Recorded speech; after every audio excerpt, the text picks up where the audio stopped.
Divorce and Infidelity Part 2. She's not an evil person. She's just someone who is damaged and extremely immature emotionally who makes some very unhealthy choices that end up ruining those around her. I can almost hear you wondering why I'm being so soft on her. But here's why. It takes emotional energy to have a bad opinion of someone. You get angry or upset or whatever when you think of them.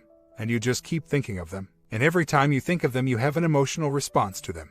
You remind yourself what a bad person they are and what they have done, and you get upset all over again. Not only does that take energy that you could be using far more productively, but all the time you're stuck in this cycle of thinking and reacting and getting upset, you are actually clinging on to that person. Far better to let them drift off quietly, thinking neither particularly well nor particularly badly of them, and not investing any of your emotions at all in maintaining your view of them, or thinking about them too much. Just let them go. Easier said than done, of course, but that's my aim. I'm really just having a bit of fun with other man, as well as putting a blocking move on him to stop him coming back again. I just want him off the playing field, hopefully in a ditch somewhere, feeling very sorry for himself and scared of exposure. Having arranged for him to be sent a message saying that he had broken up someone else's marriage, I did wonder for a second about doing the same to my STBXW. Getting someone to send her a message asking whether she thought about the damage she was doing to his family. 2 reasons not to. 1. Outcome is too unpredictable. If I do something, I want to ensure that I can take advantage of it rather than just doing something purely to hit the guilty.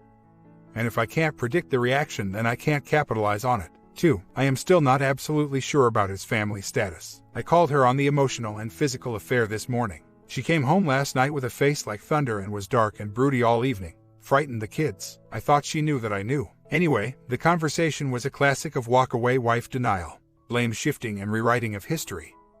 Although her ice-cold tone throughout was, well, chilling. She said that it was just a friendship. She had done nothing wrong. There was nothing wrong or inappropriate about it, and that she didn't even understand why I was getting upset about it. I said that our marriage didn't stand a chance whilst she was pouring her heart out to piece of crap, and that I had no way of improving things when she was telling him and not me about everything that was wrong in our marriage. She said our marriage was already dead at that point anyway, something that was very much not the case based on conversations with friends that she was having at the time, and that I have subsequently learnt of. Shrugs and denial. I knew what to expect from all my reading on here, but I still just couldn't believe it. I repeated something I had said before, that she had had an emotional affair. I told her to Google it. She turns around and says that she already had and that there is no such thing. She then coldly informs me that the law doesn't recognize an IA, so that it doesn't matter. She then claims that her AP is now hassling her and that she has threatened to contact the police. I know her well enough to know that behind that frosty exterior is a whole world of pain. A little later she was giggling with my daughter and singing along loudly and brightly to pop songs. It was classic I'm pretending I'm okay even though I'm not behavior. I was just sitting there and listening, thinking a lot of this is for my benefit, but I know you're in so much pain inside right now. I'm ashamed to admit that part of me was, well, not exactly glad but satisfied, if that makes sense, to know that she was suffering. During the conversation I also let her know that this was the final straw as far as I was concerned and that I was through with her. She pretended she didn't care, said that we were already getting divorced anyway, so what difference did it make? But I would like to think that rejection still hurts, and that when you go from being the one doing the rejecting to being the one who is rejected, then everything changes. That's what lies behind the 180. Maybe I'm kidding myself, but the thought makes me feel better. Speaking of 180, I stepped that up last night. I put a series of post-it notes on my wall with things that I am going to do for myself. It's not in her face, but she will see it at some point, probably quite soon. But it's not just for show. The fact that I know that she will have seen it means that I have to follow through. And every time I do follow through on something on that list, then both she and I will know that I have just taken another step away from her and another step into my future. Oh, another piece of breathtaking denial. She confirmed that he does have a wife and kids. So, I said that I hoped that she was glad that her actions were in danger of ripping apart 2 families. But no, apparently nothing she has done has damaged his family at all. On the other hand, if I name him in the divorce, then apparently I will be responsible for destroying his marriage. Someone slap me, please. I keep finding myself trying to convince myself that I am overreacting and that the IA was just a harmless friendship. He was in a different country and they were just texting each other from a distance, so where is the harm with that? Please shoot me and remind me how corrosive an IA is for a marriage, how trust has been breached, how damaging all the secrecy is, how for every notch the AP goes up in the WS's estimation, the poor old H or W goes down 3 notches, and that trying to convince you that it was all just innocent, and somehow your fault for not being there, which isn't true anyway, is simply the latest in a long line of lies and manipulations. Please tell me that, because I'm typing those words, my brain knows that they are true and yet still somehow keep veering towards thinking that there was no real harm in it. Also, how long before a WW begins to come out of denial and to admit to herself that the IA was emotionally significant to her, that it played a part in the downfall of the marriage, that it was an active choice that she made, and not an accident or something that she was forced into, and that it was hurtful and deceitful? Or will she just stonewall and say that she did nothing wrong and that I am pathetic to be upset about it? Actually, she won't have the chance to keep saying that because I am not going to raise it again. 180 all the way. I don't really know what she is doing, and I'm not really sure that she does either. I think that she is pulled in both directions, with the overwhelming tide going out. She called me today on a small housekeeping matter that could easily have been dealt with by text. If we had had an argument in our pre-crisis life, then making that call would have been an overture. Reaching out to me to say I'm sorry and I want to be friends again without actually having to say those words. Too frightening to her to admit she is sorry without knowing that she is forgiven. Clearly, it's not that in this case, but it is a form of reaching out. I did the whole 180 things, kept it friendly and businesslike, and got her off the phone like I would a pesky salesman. But I would like to think that she is feeling a bit of remorse and that there is still some tenderness in her heart for me. No one likes to feel that they mean absolutely nothing to another human being. She's angry and unreasonable tonight. Oh, thank you, my former love. You being a hatchet-faced, miserable old bee really helps me to get over you. Why is she angry and unreasonable? Well, she emailed me mid-afternoon informing me that she was going out on a particular evening. I emailed back asking whether this was her way of asking me whether I would be available then to look after the kids. Cue overreaction, sense of humor failure, and over the top. I've no signed up with a babysitting agency, so going out will never be a problem. All you had to do was ask politely. Not that hard, is it? Was I really that much of a walkover when we were married? Not sure I was, but I'm certainly not now. It really is over now. So, she lies in bed last night for 2 hours quite blatantly texting some other guy. Finally, just after midnight, when I have been trying to sleep for 45 minutes, I grab the phone. Big bust up. Ugly words, mostly from me. I refuse to give the phone back. She says that this is threatening and intimidating behavior. Eldest child hears, gets incredibly upset. Anyway, after everything calms down after some considerable time and we lie in bed together and start talking, she paints this picture of me as a horrible, intimidating, controlling freak. Apparently, I control the length of her skirts, might have made a comment once. And where she goes and who she sees. Isn't it normal that married couples tell each other what they're up to? She says she's willing to take her portion of the blame, but quite clearly the victim chair puts all the blame on me. Oh, and she said that she might have changed her mind if only I had wished her a happy birthday. Now let's get this thing over and done with and move on. I think I'm nearly ready for that. The irony is that my STBXW is the one that says that she wants freedom, but I know that she will crash and burn with it. She will have very little money, and although she dreams of finding the love of her life, in fact her heart is so closed off that all she can do is suck love out of someone else rather than really loving someone in return. And as soon as things get a bit rocky, then all the closing down patterns that I lived with in our marriage will return and the guy will run a mile. I used to be like that, but I have learned to love myself and therefore to risk my heart. She can't even connect with her own kids during this very difficult time. It's heartbreaking. I'm just a little worried about money. My financial situation is not very stable at the moment, but I have no incentive to go out and find a well-paid job just at the moment. But I will cope and I will survive. I will breathe the air of freedom and I will flourish. The irony is that she thinks she has really changed and that she is just getting rid of the negative things and people in her life, like the marriage and me, in order to let her soar. What she doesn't realize is that the really brave decision, the decision someone who really had discovered themselves and opened their heart would have made, would be to try to make the marriage work, to actually make some changes rather than giving up and running away. I have asked her several times now, so, you were in this marriage that you hated. What did you do to make it better? The only honest answer I got was I didn't do anything. I gave up. I know that I have changed, that I realized what I did wrong in the marriage and take responsibility for it, and that I was fully prepared to rectify it. I was just beginning to. In fact, when she dropped the D-bomb on me, she can only blame shift and tell herself the fairy story that everything will be okay once she is out of this marriage. Mentally, my line in the sand is when the house is sold and the family broken up. That is the point at which it is irreversible. She may realize before that, she may realize after that point, she may never realize. And as you say, although that is my current line in the sand, I may well have moved on by then myself. I hope so.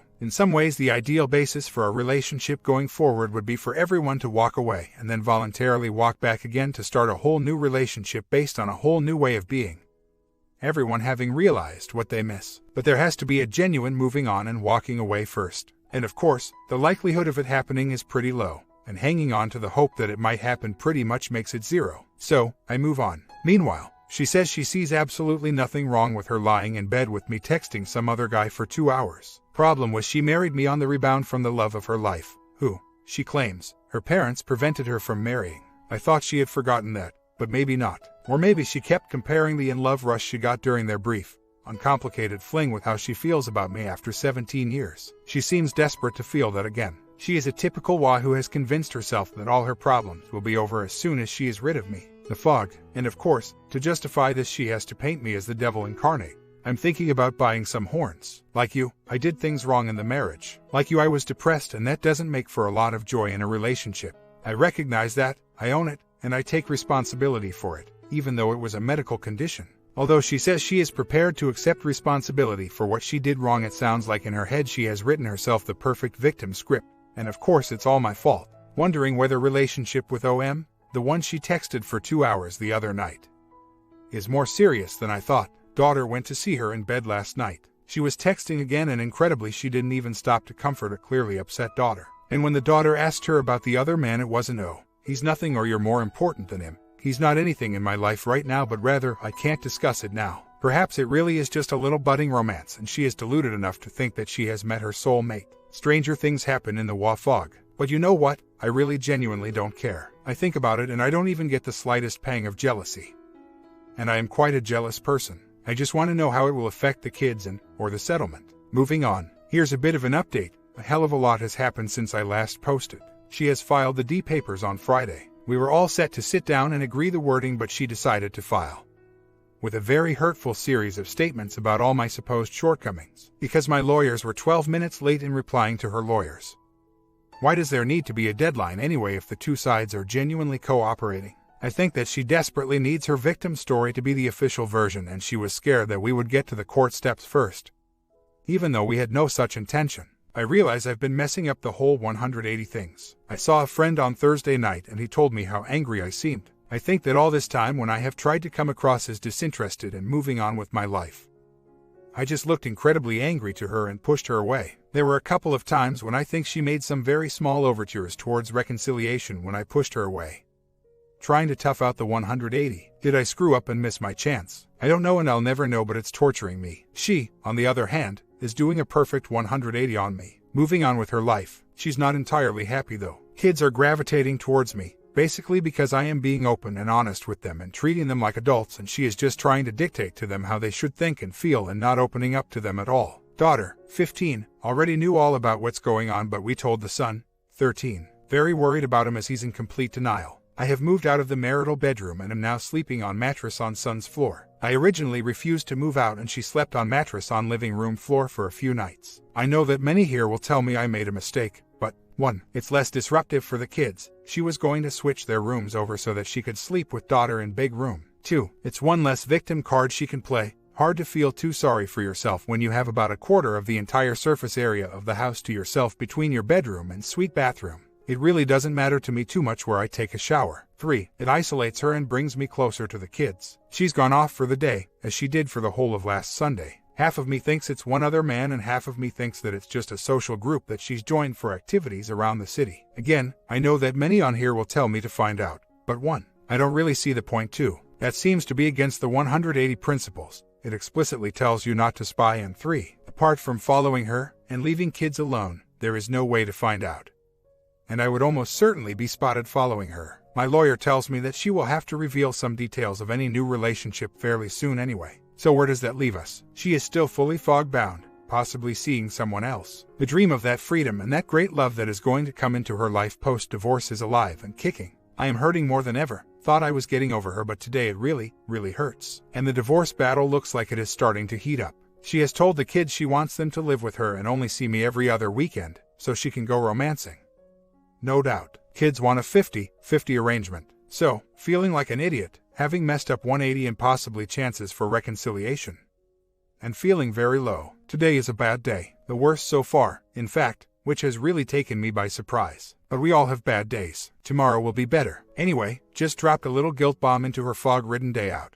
Whether that is innocent distraction activities with supportive friends or spending the day in bed with someone, I still have no clue. We need to tell our son's school about what is going on, so I just sent her a draft of the email I will send them. She can now spend her afternoon of freedom thinking about the effects of her actions and decisions. Oh. Sorry, forgot it was all my fault in fog land. on our son. Enjoy. I'm going to go hang out with my son whilst she is doing things for herself. Kind of lost that today too. Went to church for the first time in a long time today. I am doing the Alpha course, which frankly isn't doing much for me. So I thought I would go along anyway. I asked my daughter if she would like to go and she said yes to my surprise. Anyway, completely lost it in church. Was sobbing away uncontrollably, don't know why. I don't think I had any kind of come to Jesus moment. Don't feel more spiritual than I did before. But I guess the idea of putting myself in the hands of a higher power who would look after me was quite an emotional one. Upset my daughter to see me like that. Of course. But I don't actually think that a bit of emotional honesty is a bad thing. Even strong people hurt, and even strong people cry. I think it takes a bigger person to cry in front of others. My wife, of course, thinks it's weak. Had a self-pitying "don't take my kids away from me" talk tonight. That's her speaking, not me, but whatever. I started off sympathetic, but apparently it would be quite okay for her to take the kids away from me and only allow me to see them 2 weekends a month. But not having her kids live with her would just destroy her. Apparently because she was their mom for 15 years, that means that she is automatically the only one who can meet their needs for the next few years. Even though she has kind of checked out on them over the past 6 months, keeps saying that she has had enough of putting them and me first and needs to do something for herself. And even though they now have a better relationship with me than with her. And apparently whilst she was bringing up the kids, I wasn't doing anything.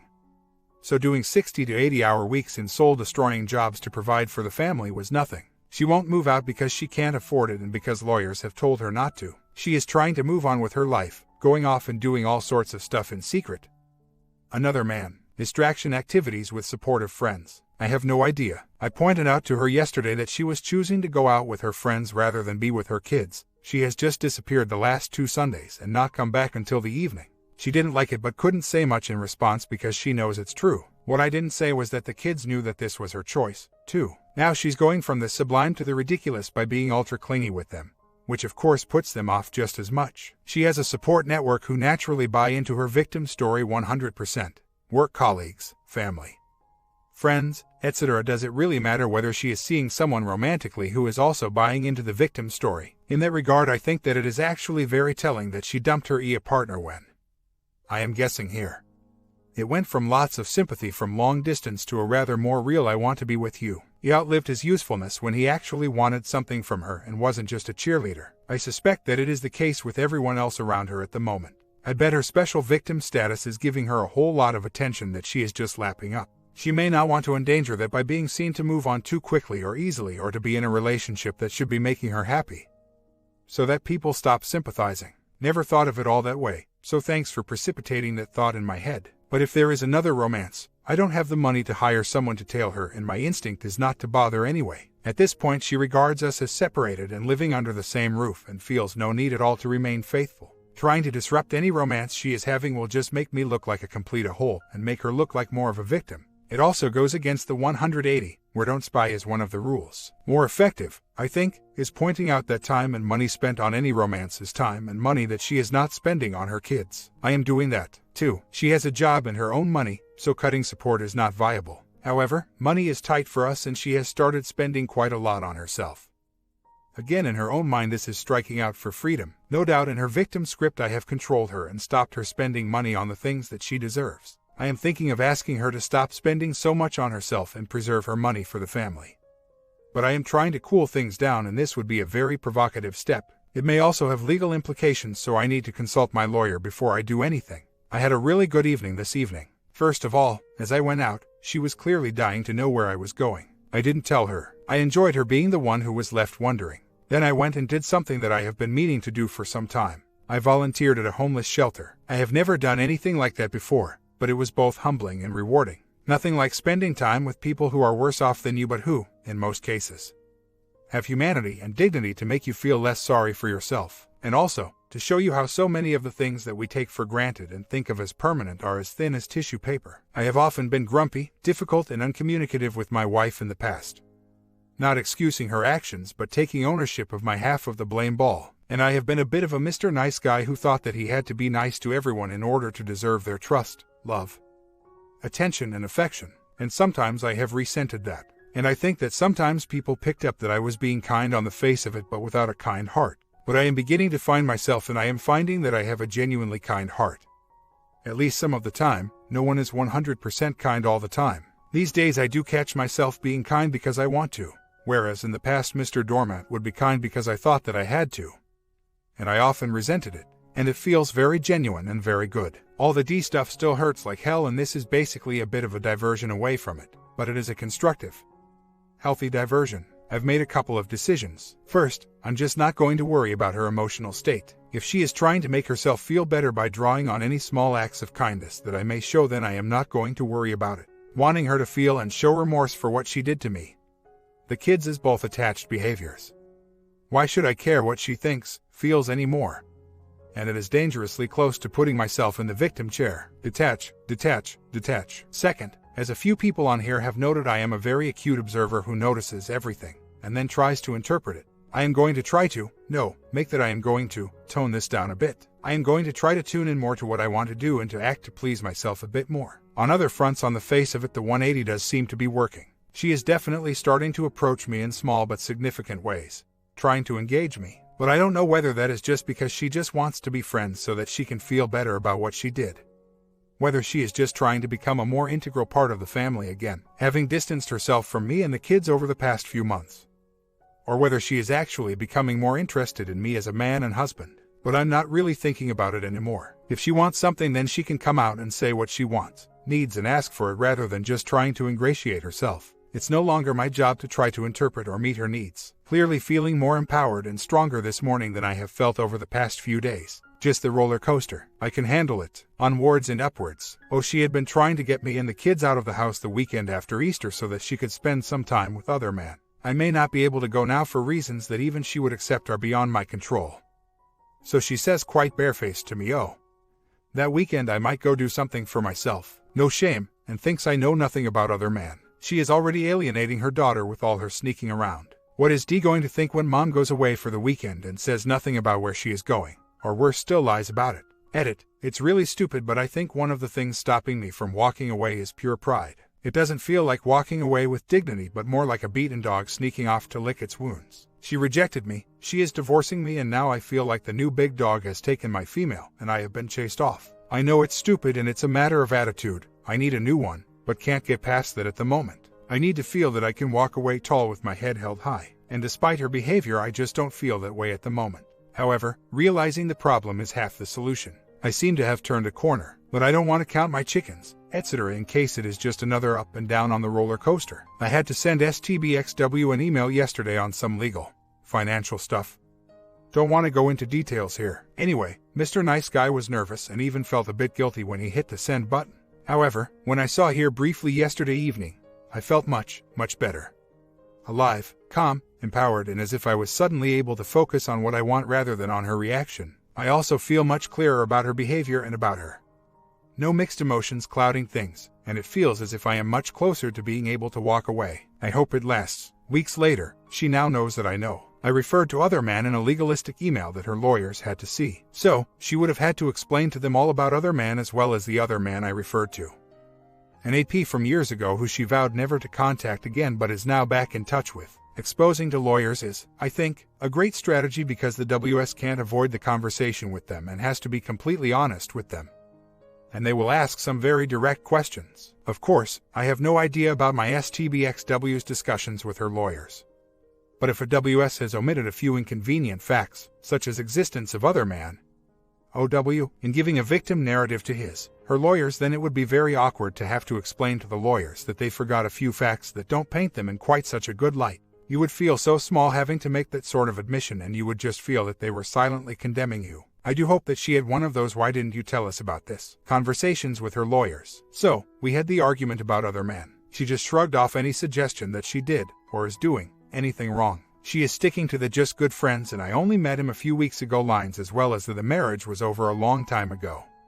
But I just didn't bother to tell you, justification. But she knows how hollow this sounds. Deep down she knows the truth, and we all know that that tends to eat away at you. She is very angry with me, of course, and I am getting the full force of her bitterness. And she does bitter like no other person I know. I'm not sure whether this will ever pass, but in the short term I am almost grateful for it, as unrelenting bitterness with not a hint of warmth makes it much easier to detach. Meanwhile, I get the feeling that tensions are already showing with other men. I may be wrong and this may just be wishful thinking, but I am going to back off and let them simmer. Guilt is pretty toxic for a relationship sooner or later. And if I try to do anything, it will just push them together. I will just stir the pot gently by asking how it is going to work with him and the kids, because I am pretty damn sure that he has absolutely zero interest in kids. I think that she has ignored this huge red flag up to now, but I just want to drop it into her head and let it quietly rattle around for a while. I'm just going to put all of this on the shelf now. We have had the other man discussion. She has told me whatever stories she felt she had to tell me. And I know exactly what I think of her and her behavior. No point in going over it again. It's probably harder for her to deal with if I simply don't engage, because she will feel a need to justify herself, either by provoking anger to prove what a nasty man I am, or by repeating her justification lines to me to try to get me to validate these. Full 180, be pleasant, whilst she behaves like a petulant teenager. Move on. With her being so bitter, even the nice guy in me feels absolutely no obligation to consider her at all. Me and the kids are all that count. She can paddle her own canoe. She is far from dumb, and she worked out on her own that there was another man. But so far, other man is a concept, a shadow, and so is easier for her to deal with. She is not yet ready to make it seem far more real by seeing a name and a face. But she knows that she can ask questions about his identity when she is ready. Again, she is bright and intuitive and has worked out that I know. But the details of who, where, and when are not really that important at the end of the day. She knows intuitively what is going on and is reacting to it emotionally. I worked out that one of the things that has made it really hard on me for the past few months has been the feeling of being under constant attack. Attacked when she was shutting me out when all the red flags were going off in the months prior to the D-bomb. Attacked when she had to convince herself that I was the worst sort of man and a terrible husband so she could say to herself that she just had to leave me. Attacked when she submitted a divorce petition with some of the most hateful, vitriolic statements my lawyer had seen in divorce papers in a long time. Attacked when she felt guilty. Attacked when the victim narrative started to slip and she panicked. Attacked when the kids, particularly D, turned against her sneaking around and she blamed me for it. Attacked when I exposed her. Attacked when it doesn't seem to be going so well with other men. Attacked now because her life isn't panning out the way she had hoped and it's all my fault. But now that I have worked that out, I can just treat her like a petulant teenager who hits out at any excuse. So today being Sunday, it's the day for STBXW to disappear off with her boyfriend. Didn't even bother to tell me this week. I went to church, and while I was there, she just told the kids she was off and left. It doesn't really bother me unless I start to have more graphic images of them together in my mind. Not necessarily bonding, but intimacy. I'm still finding it hard to come to terms with the fact that they are going for a dirty weekend together in a few weekends' time. And she is still pretending that she is going to see her mother. I'm just thinking that if I try to disrupt or stand in the way of the relationship, it will be futile. I can't keep her locked up, and it will just strengthen their determination to be together. I'm just going to let it run its course and hope that the guilt kills it off. As well as the fact that of course he is attractive because he is the mirror image of me and pours greasy attention over her, but ultimately, they don't have that much in common. That fits in with my general tactic, which is to back off and avoid anger and confrontation with STBXW. It's only once she doesn't feel under attack anymore that she may stop and reflect, and some guilt and remorse may creep in.